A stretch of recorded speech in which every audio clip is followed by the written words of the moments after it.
of his speech is he can't come in. It's 5 to 7 minutes. Can't come in. Bob Ransom.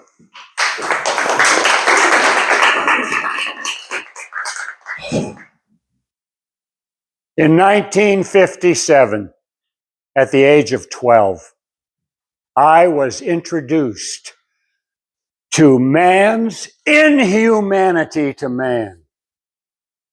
It came about when I witnessed an insidious act of racism. Racism born out of ignorance, arrogance, and cruelty. It was the moment my perception of life changed forever. In 1957, living in Denver, Colorado, my only interest was baseball. Baseball was life. I lived in an all-white, middle-class neighborhood. If anyone here remembers a show called Leave It to Beaver, that was my family. There was one African-American youth in my school. He was also on my baseball team. His name was Phil Hart. He was quiet, humble, a leader on our team. He was cool, and I was proud to have Phil as my friend. The highlight of our summer of baseball was a road trip. The team went to a little town in the mountains called Hot Sulphur Springs to play their town team. The anticipation was high, not for the game, but for the private pool party we were all going to experience at the Hot Sulphur Springs pool. We played the game, went to the pool, we all lined up and went in one by one. A man named Wilbur was taking the tickets. He was the owner of the pool. I remember his name because I stared at his name tag for a long time. Gary went in, Jess went in, Phil went in, Jess went in, Bill went in, and I was behind Phil. Phil handed his ticket to Wilbur.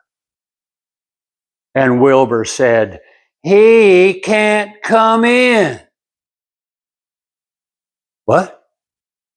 I blurted out, why can't Phil come in? Wilbur's words were etched into my brain forever. He said, "He can't come in because he's colored." Colored? He's just Phil. And then I heard another voice. Some words were spoken from the back of the line, words that impacted my life also. It was Coach Bill Haynes. "If Phil can't go in, nobody goes in. Boys, out of the pool, we're going home." On the ride home, I felt sad. Not because I couldn't swim, but for something much deeper. I'm sad to this day when I think of how Phil must have felt being made to feel inferior because of the color of his skin. And how did Phil feel being the reason we all couldn't go swim? That night, my parents told me that I had experienced racism. That was the moment I said goodbye to innocence and hello to the real world. A world, unfortunately, filled with hate. Phil Hart did not let that humiliation deter him. In fact, Wilbur may have unknowingly fanned the flames of a fire that was already burning inside of Phil and is burning bright to this day.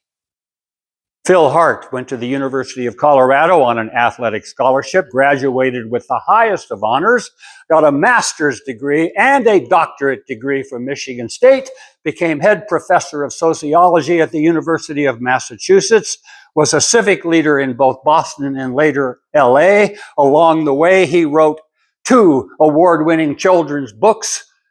He wrote and produced an award-winning documentary called Dark Passages on the Atlantic Slave Trade. And also, by the way, he became a very rich man by investing in the commercial real estate and new biotech industries. Today, Phil Hart could buy Wilbur's little swimming pool and probably the entire town of Hot Sulphur Springs. There's one thing I'm pretty darn sure of. If Wilbur, for whatever reason, was to knock on Phil Hart's door today, the last words he would ever hear would be, "He can't come in." More than likely, he would hear, "Welcome, come in. What can I do for you?" This world would be a better place if more people acted like Phil Hart would act. If more people would remember and realize there is only one race, and that is the human race. And this world would be a better place when no one ever utters the words, "He can't come in," because of the color of his skin. Thank you.